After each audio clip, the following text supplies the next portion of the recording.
La manifestación del anticristo.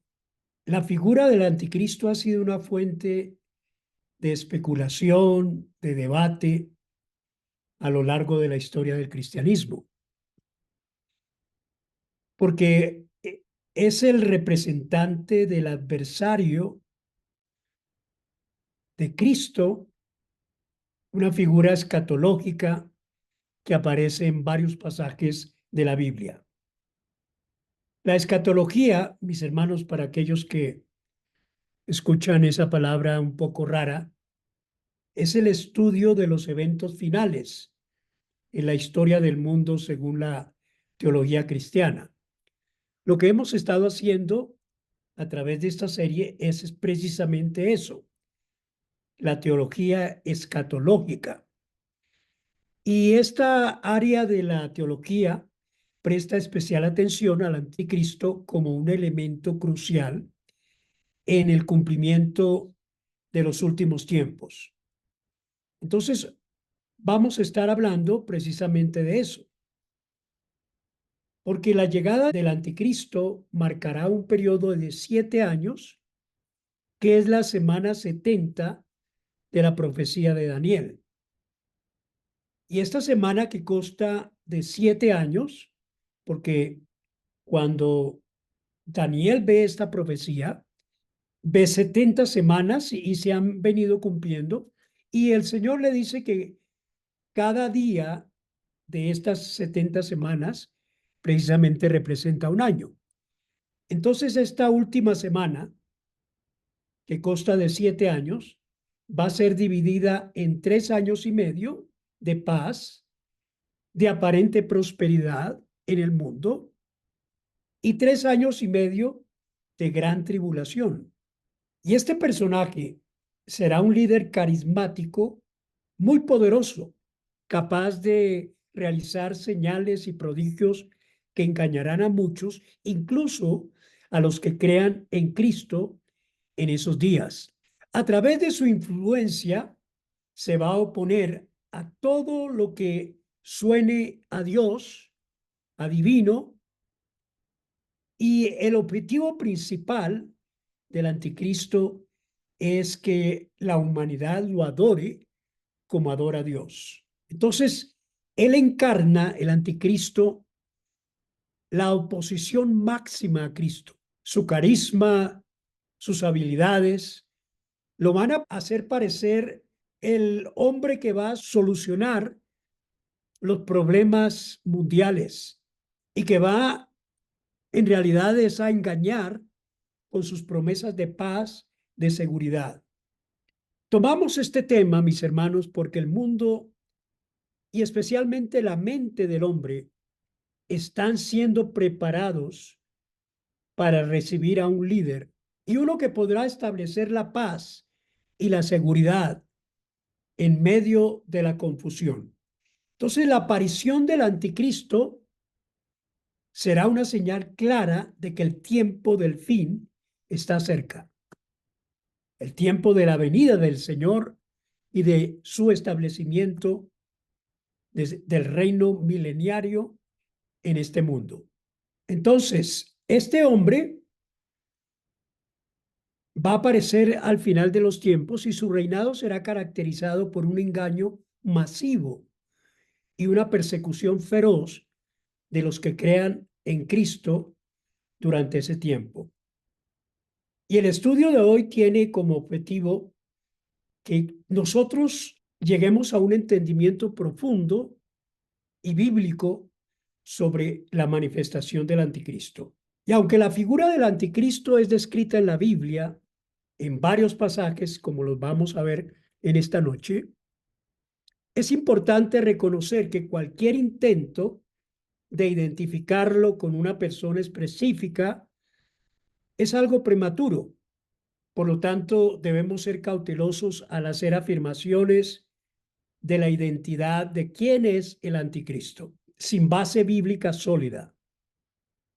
Entonces, lo que queremos en esta noche es mirar algunos aspectos para poder identificar y para poder saber quién es esa persona enigmática Y vamos a ver en esta noche sus orígenes, su procedencia, sus características, la forma como se va a manifestar y algunos otros asuntos que van a ser de sumo interés para todos nosotros y para aquellos que les gusta estudiar la palabra del Señor.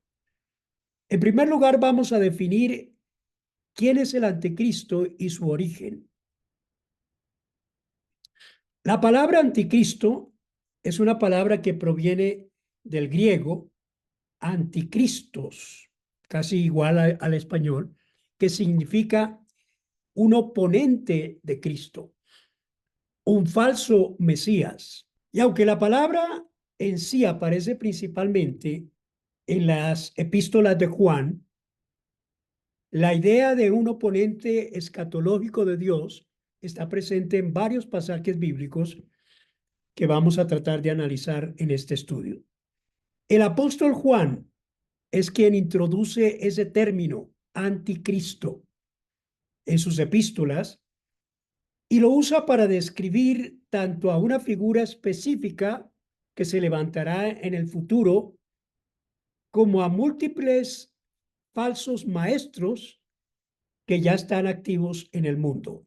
Entonces, vamos a ver una primera cita y es primera de Juan 2:18, que dice lo siguiente: queridos hijos, esta es la hora final y así como ustedes oyeron que el anticristo vendría, muchos son los anticristos que han surgido ya. Por eso nos damos cuenta de que esta es la hora final. Entonces, lo que nosotros vemos aquí es precisamente que se han levantado muchos anticristos. A través de la historia podríamos nombrar cantidad de personas que se han hecho nombrar como los anticristos. Pero lo que dice Juan acá nos da una comprensión dual del anticristo. Primero, como una figura escatológica futura, es decir, como ese personaje en el cual se va a encarnar toda la maldad. Y segundo, como una serie de falsos maestros engañadores que ya están presentes en el mundo. El espíritu del anticristo está en el mundo, operando en muchas áreas de nuestra sociedad. Pero el anticristo en sí, ¿será que ese espíritu va a encarnarse en una persona? Porque el espíritu del anticristo siempre ha obrado en el mundo. Se ha manifestado a través de aquellos que se oponen a Cristo y su obra redentora. Sin embargo, en los últimos tiempos, ese espíritu será encarnado en el hombre de pecado, una figura que se levantará en oposición directa a Dios, que engañará a muchos. Eso es lo que dice la Escritura. La figura del anticristo es vista como el culminar de un largo proceso en la historia de la oposición a Dios. Y va a ser el último y más grande de los opositores, quien va a ser destruido por Cristo en su segunda venida. Y esta oposición se manifiesta en varias formas a lo largo de la historia, pero alcanzará su punto culminante cuando el anticristo se manifieste en esa última semana que hemos denominado la semana 70 de Daniel. ¿Cuál es el origen de el anticristo? ¿De dónde sale el anticristo?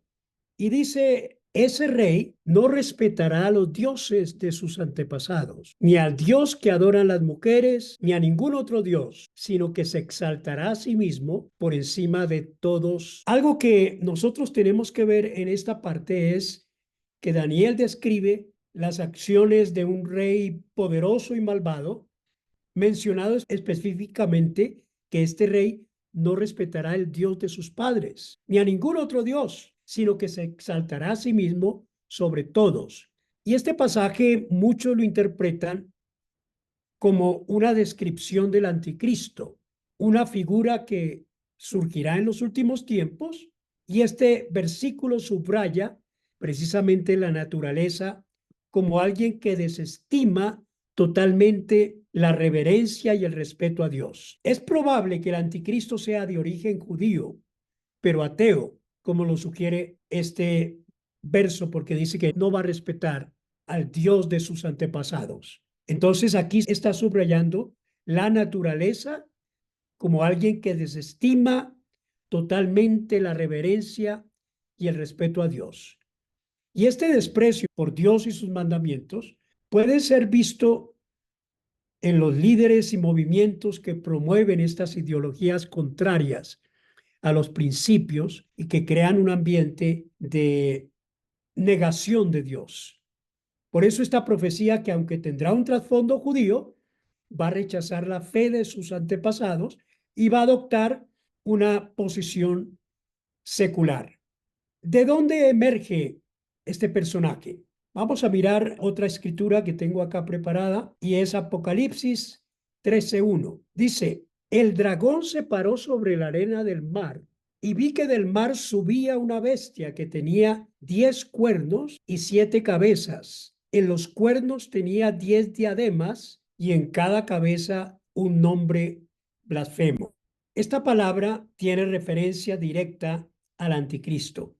La visión de la bestia emergiendo del mar se interpreta como una multitud de naciones y sugiere que el anticristo será una figura que surge de un contexto caracterizado por el desorden de las naciones. Y esto sugiere que el anticristo puede ser un líder que emerja de un contexto tal vez encabezado por una coalición de naciones o de organizaciones supranacionales que le van a entregar el poder. Porque aquí su autoridad política, que está simbolizada por los cuernos y las 10 diademas, indica que tendrá un dominio extenso, un escenario mundial donde él va a influenciar. Y la conexión con el simbolismo del mar y las bestias en Daniel capítulo 7 sugiere que el anticristo será una continuación o culminación de esos reinos, especialmente 4 reinos, que oprimieron a Israel y que se opusieron a Israel durante toda la historia. Esos reinos fueron el reino babilónico, el primero, el reino medo-persa, el segundo, el reino del imperio de Grecia, el tercero, y el último fue el imperio de Roma. Entonces, él va a emerger y va a establecer un reino que une todos estos reinos anteriores para ir en contra de todo lo que tenga un nombre de Dios, en contra del Altísimo. Entonces, en las Escrituras, particularmente en el libro de Apocalipsis, se describe que va a ser una alianza en 3 personas, por el dragón, que es Satanás, el anticristo, que es la bestia, y el falso profeta. Esta es como una triada o como una parodia satánica de la Santa Trinidad y está diseñada con el fin de engañar y de destruir. El libro de Apocalipsis la describe como una alianza impía compuesta por esas 3 personas.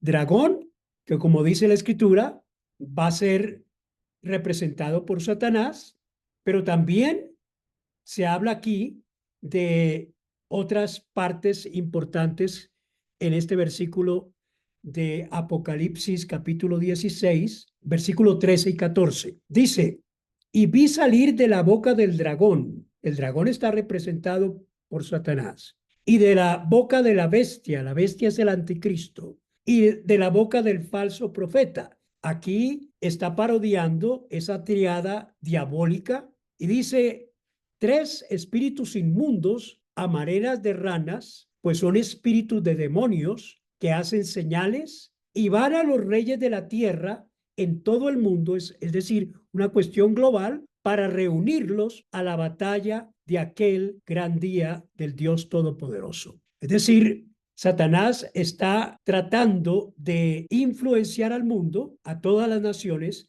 para que vengan en contra del Señor. Y aquí en estos versículos se describen estos espíritus inmundos.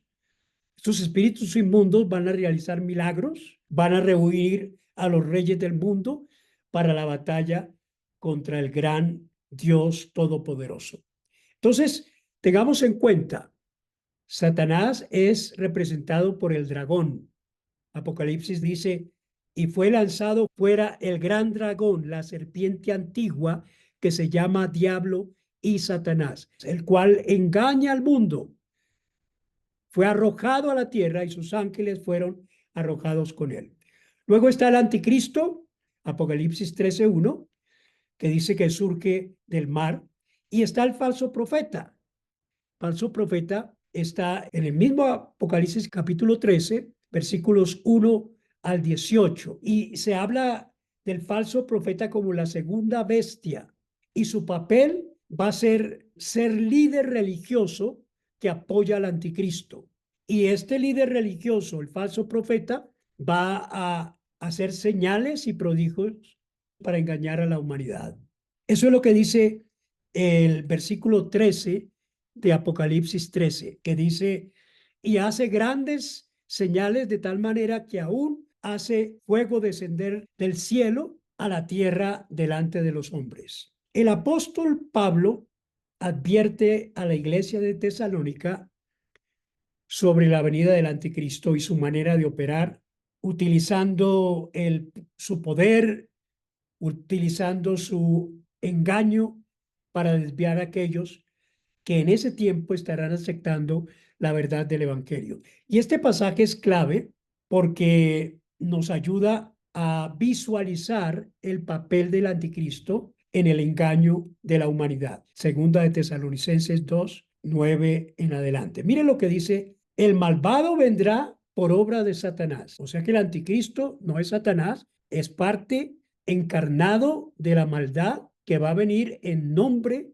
de Satanás, con toda clase de milagros, de señales, de prodigios falsos. Con toda adversidad engañará a los que se pierdan por haberse negado a amar la verdad y así ser salvos. Es decir, las personas que se quedaron del rapto fueron esas personas que se negaron a amar la verdad. A pesar de ello, como dijimos, creo que fue en el segundo estudio que tuvimos, vendrán a predicar el evangelio 144,000 judíos y 2 testigos. Entonces los que se nieguen, dice, por eso Dios les envía un poder engañoso para que crean en la mentira. No van a creer al evangelio muchos de ellos, pero van a creer en la mentira que esta bestia, el anticristo, van a estar predicando en ese entonces. Así serán condenados todos los que no creyeron en la verdad, sino que se deleitaron en la maldad. ¿Qué hará Satanás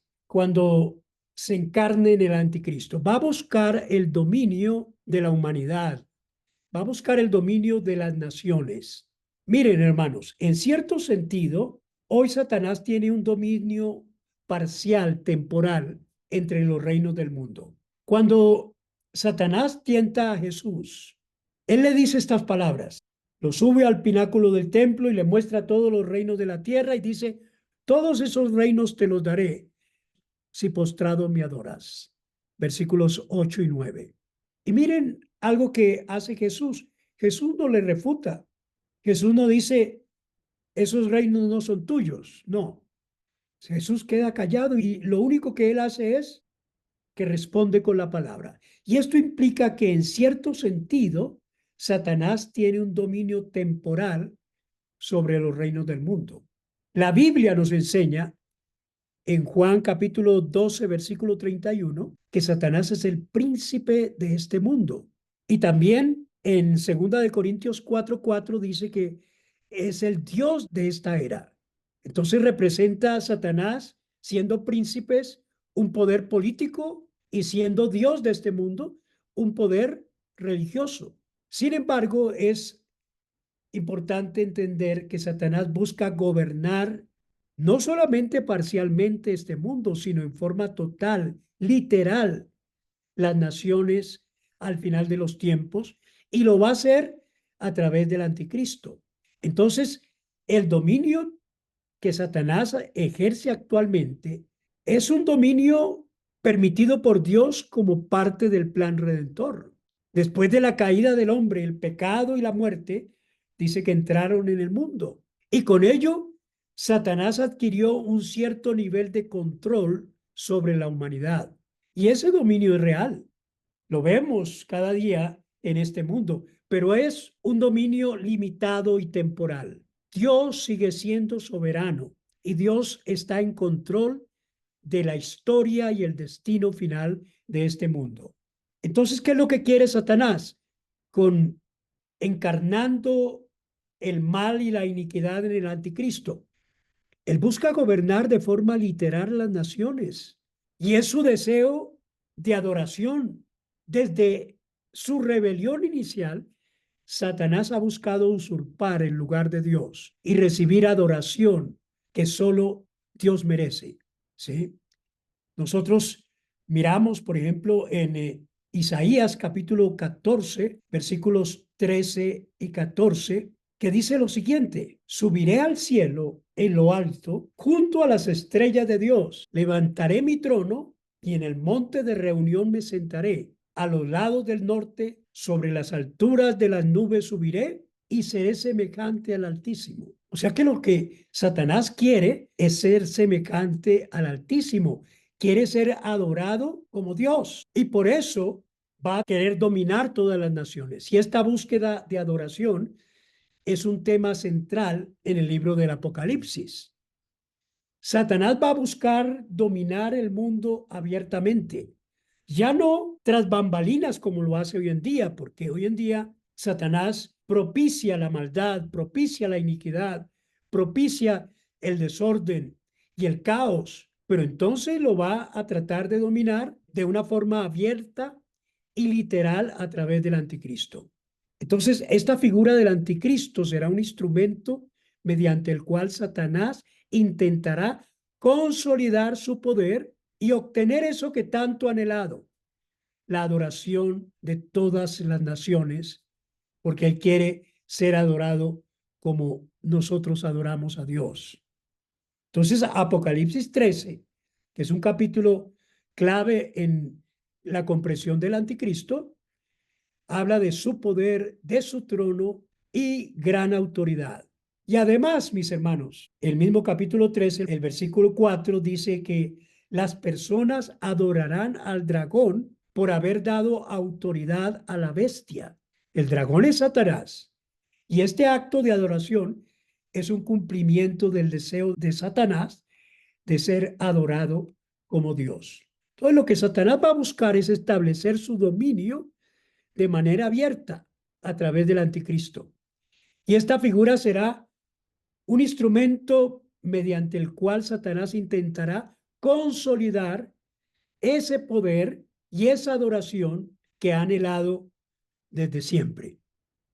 Y algo que nosotros tenemos que entender es que prácticamente el escenario está dado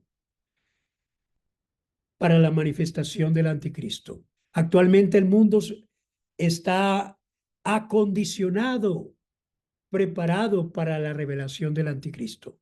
Nosotros, si hacemos una mirada un poquito más detallada de los acontecimientos que están sucediendo alrededor del mundo, y no alrededor del mundo solamente, sino en nuestra propia nación, nos damos cuenta que tanto el escenario global como también las mentes de las personas están siendo preparadas para la manifestación del anticristo, para las soluciones aparentes que el anticristo va a traer, a exponer y a establecer cuando llegue a tomar el mando de un gobierno global.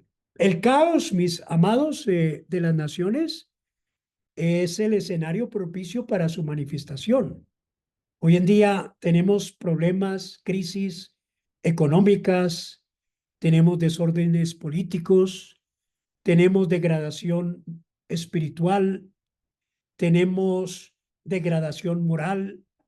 Esas cosas están preparando el escenario para la manifestación del anticristo, porque en medio de la confusión, del caos, la humanidad estará buscando desesperadamente un líder, un salvador que traiga paz y estabilidad al mundo. Sin embargo, las escrituras nos advierten que este líder será un engañador, será un falso Mesías y que conducirá las naciones a una rebelión contra el mismo Dios. Yo creo que para nadie es un secreto que estamos en tiempos de crisis e incertidumbres. Esta es una era de gran agitación y desasosiego, y el terreno está abonado para la manifestación del anticristo. Si analizamos, por ejemplo, el caos mundial, vamos a encontrar que la economía está en crisis. La economía global ha dejado a muchas naciones en un estado de vulnerabilidad financiera, desde recesiones económicas, colapsos bancarios, la creciente deuda nacional e internacional, la inestabilidad económica. Es algo generalizado. Y la Biblia nos advierte que el anticristo va a establecer un sistema económico global que ofrecerá soluciones aparentemente milagrosas a los problemas financieros del mundo. Lo que nosotros encontramos, por ejemplo, en Apocalipsis capítulo 13, versículos 16 y 17, es parte de esa solución económica que el anticristo quiere traer a este mundo. Miremos estos versículos que dicen así. Además logró que a todos, grandes y pequeños, ricos y pobres, libres y esclavos, se les pusiera una marca en la mano derecha o en la frente para que nadie pudiera comprar ni vender, a menos que llevara la marca que es el nombre de la bestia, o sea, del anticristo, o el número de ese nombre, que como todos nosotros sabemos es el 666. Y de este versículo hemos especulado gran cantidad de interpretaciones, pero lo que yo veo aquí es que el anticristo va a traer solución a los problemas económicos y va a centralizar toda la economía con el fin de poder tener un control a nivel global y traer una solución a los problemas económicos. Mis amados, este versículo, como les dije, ha sido motivo de muchos debates y especulaciones, pero este pasaje es, lejos de ser ciencia ficción, parece más plausible en un mundo donde hoy en día la tecnología ha avanzado grandemente y ahora tenemos métodos de identificación de transacciones de dinero sin efectivo. Hoy en día solamente con la huella dactilar o con el reconocimiento facial podemos hacer transacciones a cualquier parte del mundo. Lo que hace que este pasaje sea especialmente relevante hoy es por medio de la tecnología, que parecen que se está alineando con las profecías.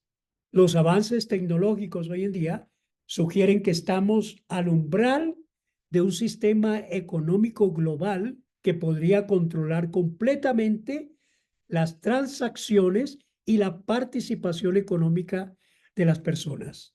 Y para mí es notable observar, por ejemplo, cómo estas aplicaciones bancarias exigen ahora la huella dactilar y la foto facial para identificar de que somos los dueños de esa cuenta.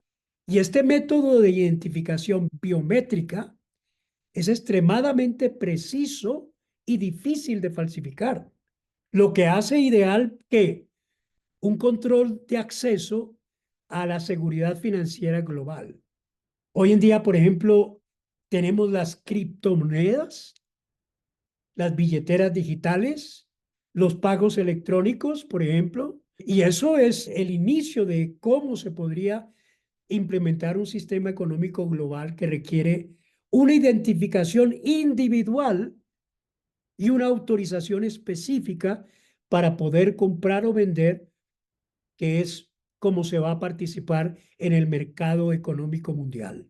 Entonces, mis amados, ¿y qué decir de los chips que ya están listos para ser implantados? La marca de la bestia, como se describe aquí en este versículo, no es solamente una herramienta de control económico, sino también es una señal de lealtad al anticristo.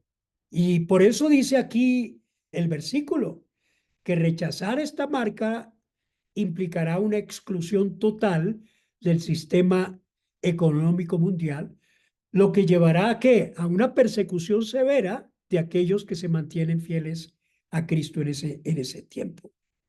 Pero no solamente hay un caos económico, hay un caos político mundial. Y esto está marcado por el desorden, por la inestabilidad de los gobiernos. Los gobiernos hoy en día o las naciones se están enfrentando a conflictos internos y externos. Tenemos guerras, tenemos terrorismo, tenemos amenaza constante de violencia. Hay alianzas políticas que van a cambiar con rapidez la confianza en los líderes políticos, y este es el punto quizá más bajo de la condición política. Es en ese contexto donde puede aparecer un líder carismático y autoritario que prometa la paz y seguridad y que podría establecer un gobierno que va a solucionar los problemas políticos de las naciones.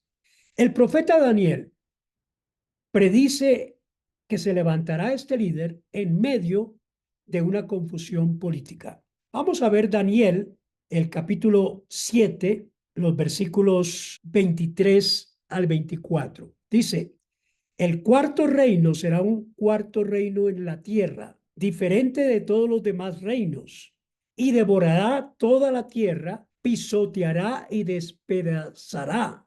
Los 10 cuernos son 10 reyes que surgirán de ese reino. Después de ellos surgirá otro rey diferente de los primeros y subyugará a 3 reyes. Este pasaje sugiere que el anticristo emergerá de una coalición de naciones o de, como lo dije anteriormente, de organizaciones, y que va a tener el poder de traer una falsa paz antes de que su verdadera naturaleza tiránica se revele y comience la gran tribulación. El contexto actual de la política mundial está en un estado de incertidumbre y crisis. Yo creo que estamos viviendo un tiempo de un vacío de liderazgo en muchas naciones. Para la muestra es un botón lo que está sucediendo, por ejemplo, en los Estados Unidos, con dos candidatos que no representan un liderazgo efectivo para la nación. Y en el presente no se vislumbra un líder de este calibre tampoco a nivel mundial.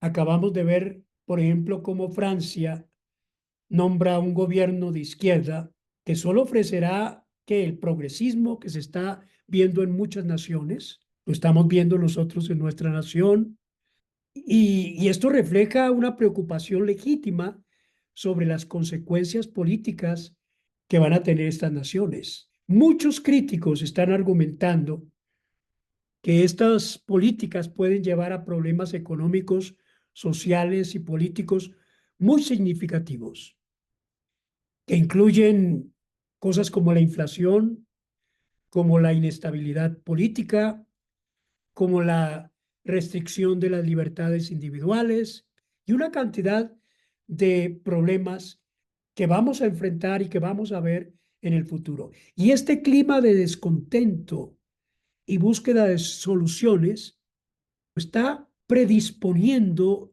la gente para que cuando haya un líder carismático que prometa resolver todos los problemas complejos de las naciones y de la humanidad y ofrecer una dirección clara de paz, lo van a elegir. Ya han elegido gente que engaña solamente a la gente. Y esto es precisamente el terreno fértil que nos habla las profecías bíblicas de la aparición del anticristo. Según las escrituras, el anticristo prometerá soluciones y estabilidad, captando la atención y la lealtad de la mayoría de las naciones. Hemos estado leyendo, y para esto estaba mirando algunas investigaciones, y en varios foros y discursos políticos y sociales se discute cada vez más la idea de que se necesita un líder global, unificado, y que ese líder va a ser la respuesta de los conflictos del mundo actual. Y esa propuesta de un líder mundial que va a proporcionar soluciones a escala mayor, que va a prometer estabilidad, pues es el mundo propicio para que el anticristo se manifieste. Será un salvador político, un líder visionario, capaz de resolver todos los problemas complejos. Y este pasaje de Daniel 8, 23 al 25 y otros pasajes sugiere que el momento de gran inestabilidad y crisis mundial es cuando aparecerá este personaje y la gente lo va a aclamar. Otra señal de que el escenario está preparado es la ausencia de paz en el mundo, la falta de paz en el mundo. Tenemos guerras de Ucrania y Rusia, tenemos guerras de Israel con sus vecinos. Y según la escritura, en Mateo, cuando el Señor habla de las señales antes del fin, Mateo 24:6 dice que habrán guerras y rumores de guerra. Y desde una perspectiva actual vemos cómo los conflictos geopolíticos, las tensiones étnicas, religiosas, la inmigración, los problemas socioeconómicos han contribuido a la falta de paz en muchas regiones del mundo. Entonces, mis hermanos, el camino está alineado, está preparado.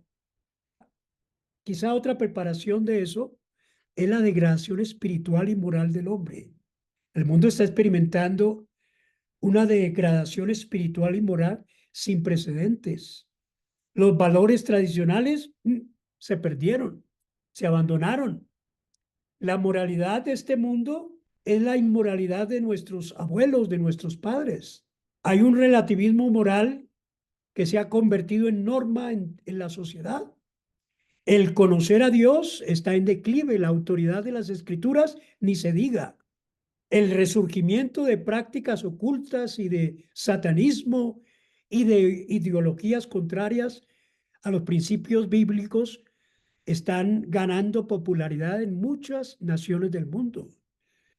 Estamos viviendo en una era postcristiana y la degradación moral crea un ambiente perfecto para que el anticristo tome control. Porque el mundo va a estar desesperado, va a promover el anticristo un sistema que va a traer soluciones, pero que va en contra del Señor. Otra cosa es la rebelión contra Dios. La escritura dice que antes de que se manifieste el anticristo, vendrá una gran apostasía, una rebelión generalizada contra Dios. Y esto, cada día hay más alejamiento masivo de la fe de los cristianos. Muchas personas están desviadas de lo que dice esta palabra del Señor. Están predicando un evangelio totalmente diferente. Y este fenómeno no es algo nuevo, pero mis hermanos, va a alcanzar su punto culminante antes de la aparición del anticristo. Vayamos a otro punto. ¿Cómo iniciará el anticristo su reinado? Vimos que el escenario está listo. El mundo enfrentará una serie de problemas de toda índole. Pero también, mis hermanos, añadido a eso, enfrentará una serie de eventos catastróficos que también prepararán el terreno del anticristo. Entre esos eventos se destacará una supuesta invasión extraterrestre, algo que está hablando hoy en día los medios de comunicación, las naciones, un fenómeno que podría ser interpretado como que los extraterrestres vinieron y se llevaron millones y millones de personas. Y eso no es la razón de que desaparezcan estas personas. La razón es que nosotros los cristianos seremos arrebatados y seremos una gran población mundial que iremos con el Señor. Ese es el evento escatológico que hablamos en el primer estudio del arrebatamiento de la iglesia. Pero esa idea de una invasión podría ser explotada, y estoy especulando, por el anticristo para consolidar su poder. Porque en medio de la confusión y el temor causado por una desaparición repentina de millones de personas, pues el mundo se va a sentir amenazado, ya no una amenaza de nación contra nación, sino una amenaza externa. Y el anticristo va a ofrecer respuestas y soluciones. Y es allí cuando el anticristo va a comenzar a revelarse a este mundo. Va a emerger como un líder carismático, ofreciendo paz, seguridad y soluciones a la crisis global. Eso es lo que va a suceder. Pero hay algo interesante que encontré en la palabra del Señor, y es que parece que va a venir un tiempo, lo vamos a ver ahora, de paz, sí, de progreso. La humanidad va a decir, oh, esto era lo que nosotros estábamos queriendo y necesitando desde muchos años atrás. Y parece que cuando el anticristo esté gobernando, va a tener un atentado, sufrirá un atentado contra su vida. Mire lo que dice la palabra del Señor en Apocalipsis 13, versículos 3 y 4. Vi que una de las cabezas de la bestia parecía haber recibido una herida mortal. La bestia es el anticristo, pero esa herida mortal había sido sanada y el mundo entero se maravilló y siguió a la bestia y adoraron al dragón. El dragón es Satanás, porque había dado autoridad a la bestia, y adoraron a la bestia diciendo, ¿quién como la bestia y quién podrá luchar contra ella? Y este evento revela tanto la vulnerabilidad como su aparente fragilidad como hombre. Y de acuerdo al versículo, dice que se recupera y va a ser una recuperación milagrosa. Va a ser una recuperación por medio del poder demoníaco y lleva a la gente a adorarlo y a reconocer su aparente invencibilidad y aumenta su poder y su influencia sobre este mundo. Pero hay otro versículo que nos dice sobre la naturaleza de sus heridas. Miren lo que dice este versículo de Zacarías, capítulo 11, versículo 17. Dice, ay del pastor inútil que abandona el rebaño, que la espada hiere su brazo y su ojo derecho. Quédese seco su brazo por completo y totalmente ciego su ojo derecho. ¿Qué pasa? La naturaleza de estas heridas simboliza una pérdida de poder, porque el brazo es con lo que hacemos todo, y una pérdida de su visión por la herida de su ojo. Y la sanidad de estas dos heridas mortales no solo restablece al anticristo, sino que también lo eleva a un estatus casi divinos a los ojos del mundo. Y este evento puede ocurrir antes de la profanación del templo. Algunos creen que este pasaje de Zacarías es referencia al anticristo porque se dice el pastor inútil, que es considerado en la palabra como una figura del anticristo. Entonces, el anticristo va a tener un atentado, pero va a salir herido de muerte, dice Apocalipsis, pero va a ser sanado por el poder de Satanás. Transcurren 3 años y medio. De acuerdo a Daniel 9:27, el anticristo va a confirmar un pacto con muchos, incluyendo al pueblo de Israel. Y esto es importante que nosotros lo miremos, Daniel 9:27. Dice así, durante una semana, él confirmará un pacto con muchos, es decir, durante esa semana que estamos hablando.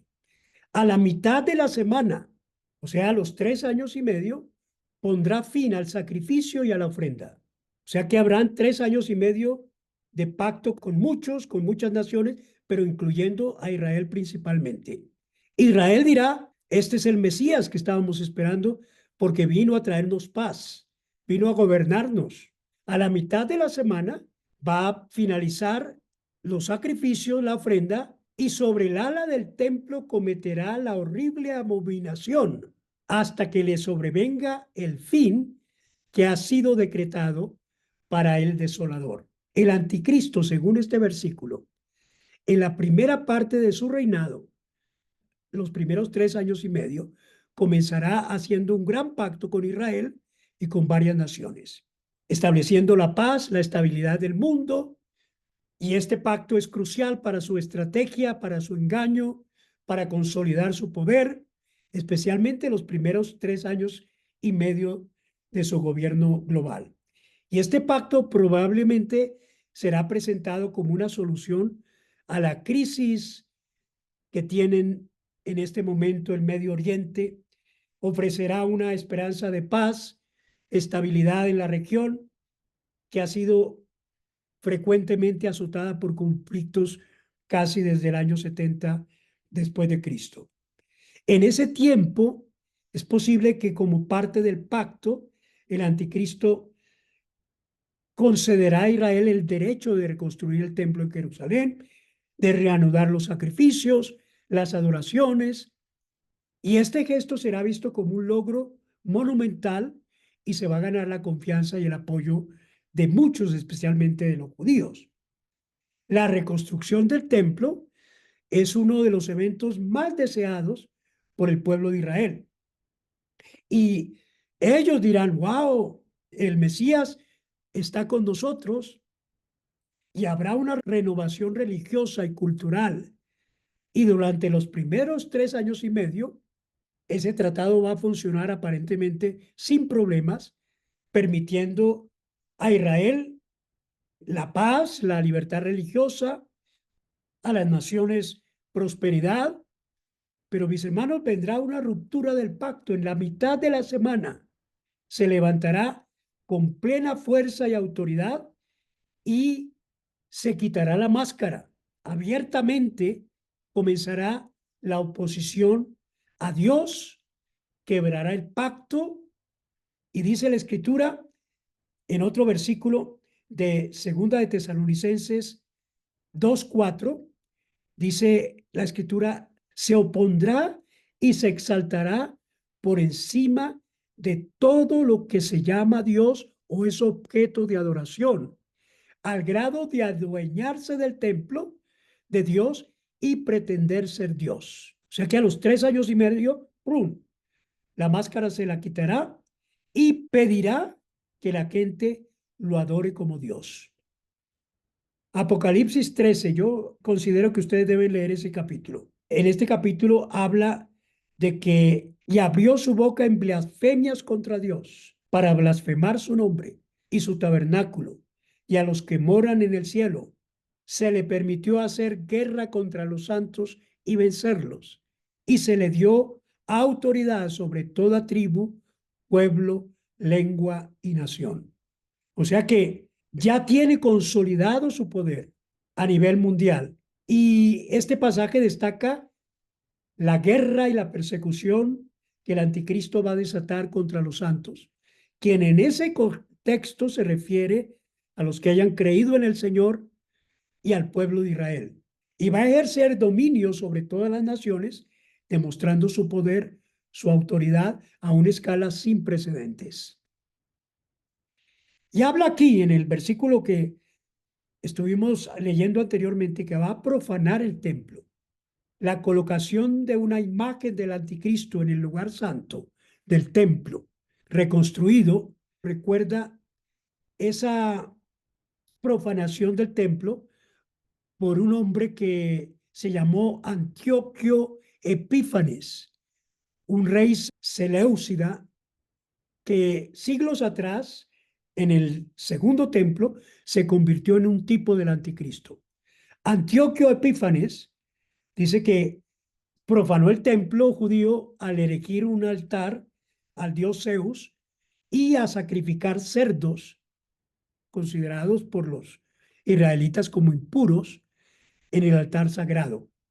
Y aquí decía el versículo que leímos anteriormente, que sobre el ala del templo cometerá la horrible abominación hasta que le sobrevenga el fin que ha sido decretado para el desolador. Mire qué interesante. En el último capítulo de su libro, Daniel 12:6, ¿cuándo será el fin de estas maravillas? Se pregunta. Y entonces responde en el Daniel capítulo 12, versículo 11. Mira lo que responde. Desde el momento en que se ponga fin al sacrificio diario y se erija la abominación desoladora, habrá 1290 días. Es decir, que a la mitad de la semana, cuando el anticristo profana el templo y pone fin a los sacrificios diarios, esta es la abominación desoladora que habló el mismo Señor Jesucristo, habrá 1290 días, que son 3 años y medio, en el cual el Señor Jesucristo vendrá por segunda vez. 1290 días de persecución, lo que llama la Escritura la abominación desoladora, pero también dará inicio a la gran tribulación. Es un periodo de intensa tribulación, de juicio a las naciones. La toma del templo, la interrupción, va a dar lugar a eso. Por lo tanto, dice la Escritura, hablando el Señor en Mateo capítulo 24, versículos 15 al 17. Por tanto, cuando vean en el lugar santo el horrible sacrilegio de que habló el profeta Daniel, y aquí nos ponen entre comillas, el que lea, que lo entienda, entonces los que estén en Judea huyan a los montes. El que esté en la azotea no baje a llevarse algo de su casa, porque está viniendo la gran tribulación, que durará 1290 días. Se va a desatar una tribulación como nunca antes la ha visto la humanidad. Entonces, en este versículo se nos está hablando de la gran tribulación. Los que puedan huir, que huyan, ¿sí? Y de eso vamos a hablar en la próxima clase de la gran tribulación. Culminemos esta enseñanza y miremos algunas enseñanzas prácticas que tenemos que considerar antes de terminar. La primera de ellas, mis hermanos, y lo voy a seguir enfatizando, vigilar y estar atentos. Vigilar, discernir los tiempos en que estamos viviendo. No sabemos ni el día ni la hora. Estamos llamados a ser conscientes, y este último versículo decía, el que lea, que entienda. No seamos ignorantes en lo que dice la palabra. Seamos conscientes de que los eventos mundiales están preparando el camino para la manifestación del anticristo, pero antes de eso nos iremos con el Señor. Mateo 24:42 dice, manténganse despiertos, porque no saben qué día vendrá su Señor. La segunda enseñanza, y algo que quiero con estos estudios, es que fortalezcan su fe en Cristo, que su fe sea robusta y arraigada en el Señor, independientemente de los tiempos en que estamos viviendo.